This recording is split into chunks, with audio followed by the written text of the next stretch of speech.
Manfaat sholawat kepada Nabi Muhammad, baik dari sisi dunia maupun akhirat. Assalamualaikum warahmatullahi wabarakatuh. Sahabat jejak ibadah yang dirahmati Allah. Manfaat sholawat di dunia. Di dunia ini, tak ada nama yang lebih indah dari Muhammad. Tak ada cinta yang lebih suci dari cinta kepada Rasulullah. Dan tak ada amalan ringan yang pahalanya seberlimpah. Sholawat. Bersolawatlah, karena setiap lafaz sholawat adalah cahaya yang menembus langit, rahmat yang mengguyur bumi, dan tiket menuju syafaat di hari akhir nanti. 1. Mendapatkan rahmat dari Allah. Ketika kita bersolawat kepada Nabi Muhammad, Allah akan memberikan rahmat kasih sayang kepada kita. Rahmat Allah ini bisa berbentuk banyak hal. Ketenangan hati, kemudahan dalam urusan, rezeki yang halal dan berkah, perlindungan dari keburukan, hidup yang penuh berkah. Rasulullah bersabda, barang siapa yang bersalawat kepadaku 1 kali, maka Allah akan bersalawat memberi rahmat kepadanya 10 kali lipat. Hadis riwayat Muslim. Bayangin, Kak, 1 kali sholawat dibalas 10 rahmat dari Allah. Kalau 100 kali sehari, Masya Allah, 1000 rahmat. Diampuni dosa-dosanya. Sholawat juga menjadi sebab dihapusnya dosa. Banyak ulama menyebutkan bahwa bersolawat adalah amalan ringan yang bisa menghapus dosa-dosa kecil yang kita lakukan tanpa sadar. Dalam sebuah hadits, barang siapa yang bersalawat kepadaku 1 kali, maka Allah akan bersalawat kepadanya 10 kali. Dihapus darinya 10 kesalahan, dan ditinggikan baginya 10 derajat. Hadis riwayat Ahmad dan An-Nasai. Kenapa bisa begitu? Karena solawat itu bukan sekadar doa. Solawat adalah bentuk ibadah lisan, tanda cinta kepada Rasulullah, bentuk ketaatan kepada perintah Allah. Quran Surah Al-Ahzab ayat 56. Dan siapa yang mencintai Rasulullah dengan tulus, insya Allah Allah cintai juga. Dan siapa yang dicintai Allah, akan diberi rahmat dan ampunannya. 2. Menghapus dosa dan menaikkan derajat lewat solawat kepada Nabi Muhammad. Menghapus dosa. Solawat adalah salah satu amalan yang bisa menghapus dosa-dosa kecil. Karena setiap kali kita bersolawat, kita sedang berzikir kepada Allah. Kita menunjukkan cinta dan penghormatan kepada Nabi. Kita mentaati perintah Allah dalam Al-Quran. Quran Surah Al-Ahzab ayat 56. Rasulullah bersabda, barang siapa bersolawat kepadaku 1 kali, Allah akan bersolawat kepadanya 10 kali, menghapus darinya 10 dosa, dan mengangkat baginya 10 derajat. Hadis riwayat Ahmad dan An-Nasai. Subhanallah, cuma 1 kali solawat 10 dosa dihapus. Gimana kalau 100 kali? Menaikkan derajat. Derajat seseorang di sisi Allah bukan ditentukan oleh kekayaan, jabatan, atau keturunan, tapi oleh amal solih dan kedekatannya kepada Allah dan Rasul-Nya. Solawat adalah salah satu amalan ringan tapi penuh pahala. Dan ketika kita dinaikkan derajat oleh Allah, itu bisa berarti kedekatan dengan Allah dan Nabi, ketinggian makam tingkatan rohani, dihormati di dunia dan akhirat, dimasukkan ke dalam golongan orang-orang pilihan. Dalam hadits disebutkan bahwa solawat itu menjadi cahaya, mendekatkan kepada Rasulullah, dan mengangkat derajat di sisi Allah. Renungan ringan. Coba bayangkan Kak, kita duduk di rumah, di motor, atau sambil jalan, lalu kita ucapkan, Allahumma salli ala Muhammad wa ala ali Muhammad. Sekali ucap 10 dosa gugur. Sekali ucap 10 derajat naik. Sekali ucap 10 rahmat dari Allah. Sungguh betapa murahnya kasih sayang Allah bagi siapapun yang mencintai Rasulullah. 3. mendatangkan ketenangan hati. Pernah nggak Kak, tiba-tiba merasa cemas, deg-degan, atau sedih tanpa sebab jelas? Coba ucapkan dengan pelan. Allahumma salli ala Sayyidina Muhammad. Wa ala ali Sayyidina Muhammad. Ulangi 10-100 kali.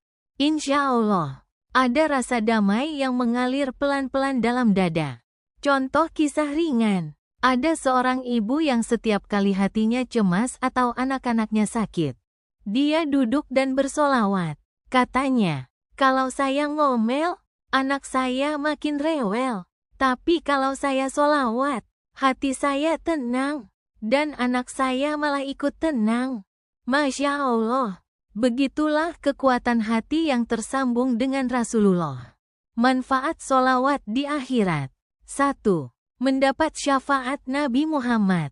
Apa itu syafaat? Syafaat adalah pertolongan khusus dari Rasulullah agar umatnya diampuni dosa-dosanya, diringankan hisapnya, diberi keselamatan dari neraka, dimasukkan ke dalam surga pada hari yang amat dahsyat nanti.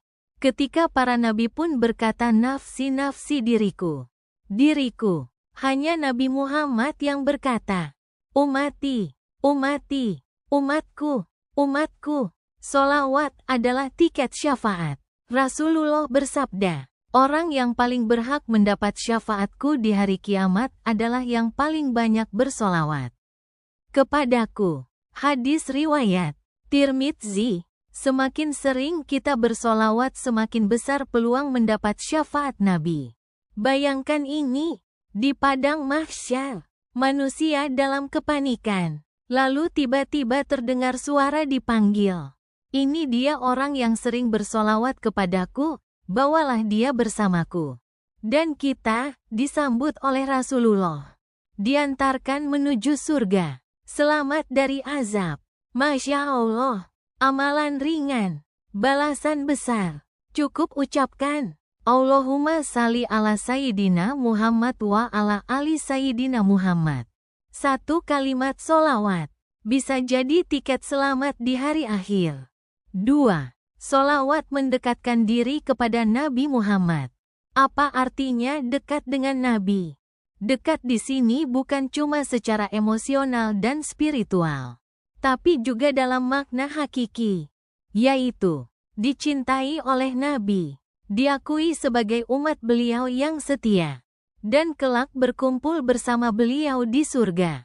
Rasulullah bersabda, sesungguhnya orang yang paling dekat denganku pada hari kiamat adalah yang paling banyak bersolawat kepadaku. Hadis riwayat Tirmidzi. Subhanallah. Kak, bukan yang paling pintar, bukan yang paling kaya, tapi yang paling banyak bersolawat yang kelak paling dekat dengan Nabi. Solawat adalah tanda cinta. Setiap kali kita mengucapkan, Allahumma salli ala Muhammad, hati kita tersambung pada Nabi. Rasa rindu itu tumbuh, dan itu menjadi tanda cinta. Dan Nabi mencintai siapapun yang mencintainya. Bahkan bersabda, engkau akan bersama orang yang kau cintai. Hadis riwayat Bukhari Muslim. Dari Anas bin Malik. Bayangkan, Kak, kalau kita sungguh-sungguh mencintai beliau, kita akan bersama beliau kelak di akhirat. Rasa dekat itu akan terasa. Kalau kita sering bersolawat, kita akan terpanggil untuk meneladani akhlaknya, merasa lembut dalam hati, merasa seolah Nabi dekat, seperti sedang bicara langsung, dan sering tergerak menangis karena rindu. Contoh amalan ringan, biasakan bersolawat 100x setiap hari. Bisa pakai solawat pendek seperti Shallallahu ala Muhammad, Allahumma salli wa salim ala nabiyina Muhammad. Semakin sering, semakin terasa dekat, dan semoga kelak diizinkan berjumpa dengan Nabi di akhirat. Amin. 4. Solawat meringankan azab kubur. Kubur, gerbang awal menuju akhirat. Rasulullah bersabda, kubur itu adalah tempat pertama dari tempat-tempat akhirat. Jika seseorang selamat darinya, maka setelahnya akan lebih mudah. Tapi jika tidak, maka sesudahnya akan lebih berat. Hadis riwayat Tirmidzi. Di alam kubur, seseorang akan diuji oleh malaikat Munkar dan Nakir. Dihisap amalannya, dan jika tak kuat, akan merasakan azab yang pedih. Peran solawat di alam kubur. Solawat adalah salah satu amalan yang tetap menyinari dan melindungi di alam kubur. Banyak ulama menyebut bahwa solawat menjadi cahaya, penolong, dan pelindung dari azab kubur. Kenapa bisa begitu? Karena solawat 1. Mendatangkan rahmat Allah. Rahmat Allah yang luas bisa menjadi pelindung dari siksa. 2. Menghapus dosa-dosa kecil. Semakin banyak dosa diampuni, semakin ringan hisab dan azab. 3. Mengangkat derajat dan mendekatkan pada Nabi. Orang yang dekat dengan Rasulullah akan diberi perhatian dan syafaat bahkan di alam barzakh. Di antara ribuan manusia nanti di padang mahsyar. Semoga kita termasuk yang dipanggil lembut oleh Rasulullah. Karena kita selalu menyebut namanya, selalu merindukannya, selalu bersolawat untuknya. Jangan sia-siakan kesempatan hari ini. Mulailah sekarang, bersolawat, dan jadilah orang yang kelak paling dekat dengan Nabi di surga. Terima kasih telah menyimak video ini. Jangan lupa untuk like, komen, share dan subscribe channel Jejak Ibadah. Dengan tagline, ibadah hati menuju ridha ilahi. Wassalamualaikum warahmatullahi wabarakatuh.